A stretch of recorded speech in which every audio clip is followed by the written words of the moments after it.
Paano po lalayo itong mga figures na ito? Bakit po hindi sila kumuha sa Singapore? Bakit tayo kumukuha sa South Korea?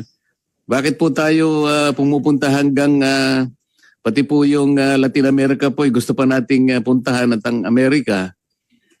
Siguro po, Madam Secretary, total nakakausap niyo naman si President Trump. Sabi mo, ikaw naman na nagpasimula nito. Pwede ba yung oil mo na nanggagaling sa Alaska, bigyan mo naman kami? Secretary. Yes, Ikaw naman kamo nagpasimula nito. Wala namang kaming kinalamanan dito eh. O titingnan mo ngayon, nagkakahirap-hirap tayo ng kung paano natin sasagutin lahat itong mga pinagtatatanong natin ngayon. yes, Mr. Chair, we will inform the oil companies and kasi ito nga because of the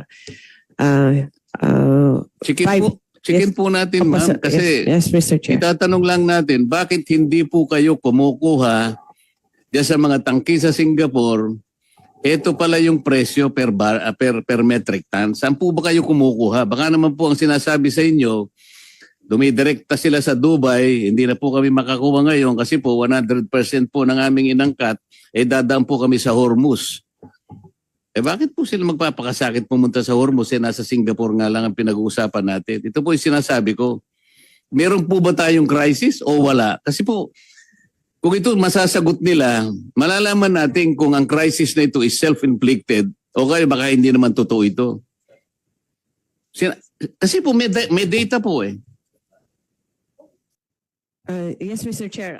I-recheck namin based on kunin namin but this is just our values are pegged on the international market and it's based on the accounting practices they have. Ang how we come up with our computations has always been kung ano po ang nasa market sa international, but we will recheck po and compare to the data that you have, Mr. Chair, para we can check with the oil companies also why they are not getting from Singapore or not all of them, no? Kasi sa kanila may Singapore din pero may iba-iba ring countries, Mr. Chair.